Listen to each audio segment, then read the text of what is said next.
You have savings, more than you ever had before. So why does it still feel fragile? Why do you check your bank account like something's about to go wrong? Even when nothing is, you told yourself this would fix it. That once you had enough, you'd finally relax.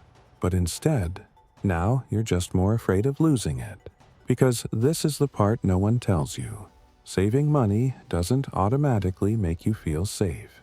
Sometimes, it just makes you more aware of what you could lose. There's a moment that keeps repeating.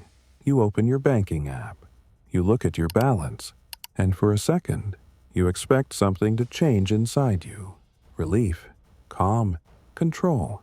But nothing really happens.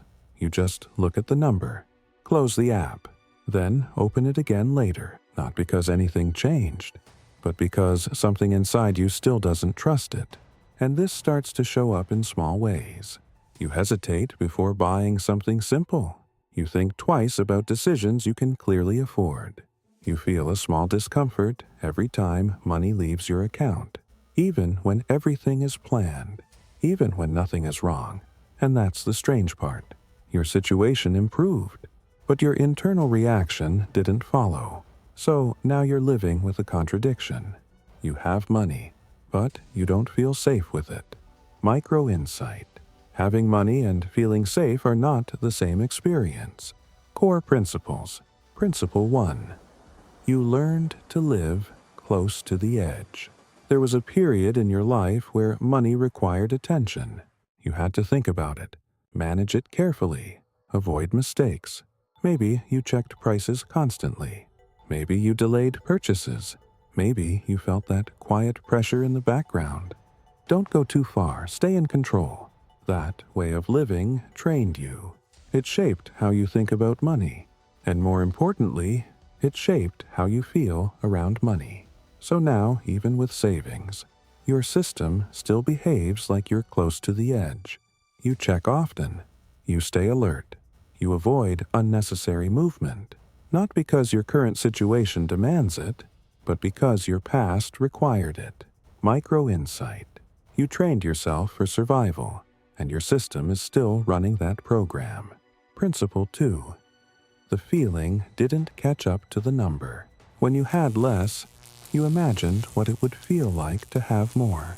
You thought it would bring relief, space, a sense of finally, and when the number actually grew, there was a brief moment where it felt real. But it didn't last, because your mind adjusted quickly. What once felt like progress became normal, and once it becomes normal, it stops feeling like safety. Now it just feels like what you need to maintain. So instead of relaxing, you shift into protection mode, watching it, managing it, trying not to lose it. Micro insight. Your brain doesn't hold on to progress. It turns it into expectation. Principle 3. You still see yourself as someone who can fall back. Even if your life looks different now, your internal identity might not. You might still see yourself as someone who needs to be careful, can't afford mistakes, could lose stability at any time. And that identity quietly shapes your behavior. It makes you cautious even when you don't need to be. It makes you hesitate even when you're ready. It keeps you in control mode, even when things are under control. Because identity doesn't update just because your situation changed. It updates when you experience something differently consistently. And if that hasn't happened yet, you stay who you were. Micro insight. Your life can change before your self-image does. Principle 4. Now there's something to lose. Before, the fear was simple. Do I have enough? Now the fear is different. What if I lose this? And that creates a new kind of tension. Because now there's something real, something visible, something you built. So instead of feeling safe, you feel responsible. Responsible for keeping it, for growing it, for not making mistakes with it. And that responsibility can feel heavy. Sometimes heavier than not having it at all. Because now, it's not just about getting there. It's about not going backwards. Micro insight. The moment you build something, you also create the fear of losing it. Principle 5. You started using money to feel better. At some point, saving stopped being just practical. It became emotional. Every time you save, you feel a small sense of control, a small sense of progress, a small sense of relief, and that feels good. But it doesn't last. So you repeat it. Save. Feel better. Return to baseline. Save again. And slowly, without noticing, saving becomes a way to regulate how you feel, not just a way to manage money. So now, your relationship with money isn't neutral. It's emotional. And that makes it harder to ever feel like it's enough. Micro insight. You're not just managing money. You're managing how money makes you feel. Principle 6. Your body still expects instability. Even if your life is stable now, your body might not believe it, because your body doesn't measure stability with numbers. It measures it with patterns. And if the pattern used to be, things can change quickly, then that expectation stays. So even in calm moments, there's a background tension. You spend and feel a small drop.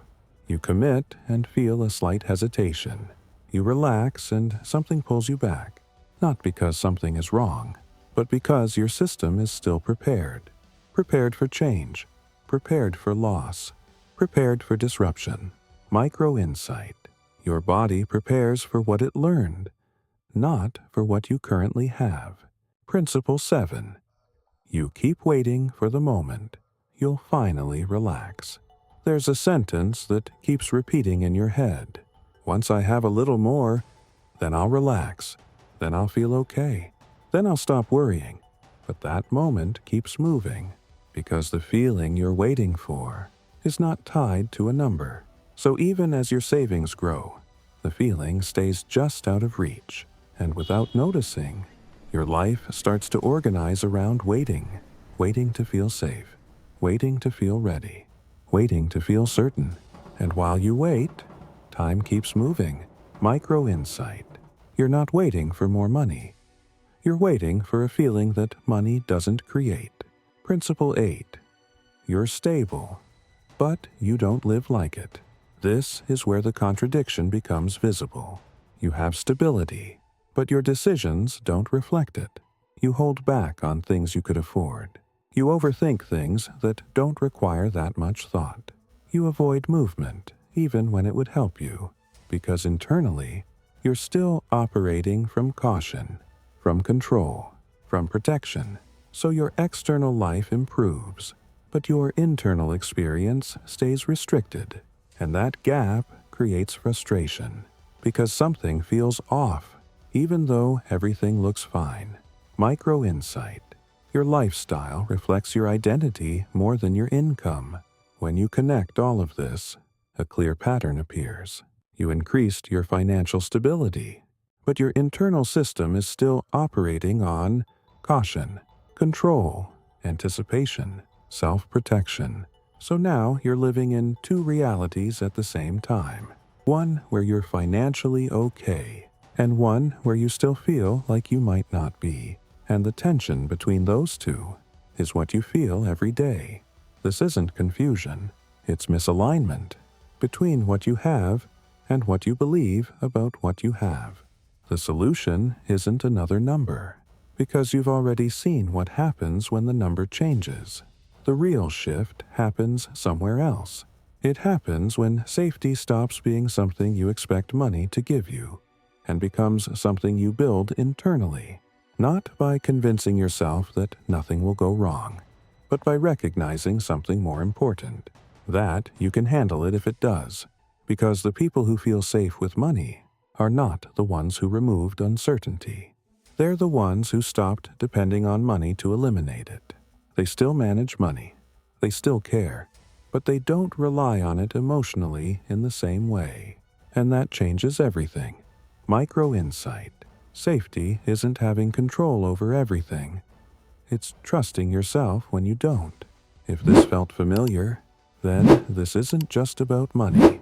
It's about the version of you that learned to stay careful, and never learned how to feel safe after things got better. And that's exactly what this channel is here to explore. 5 memorable lines. Having money and feeling safe are not the same experience. Your brain turns progress into expectation.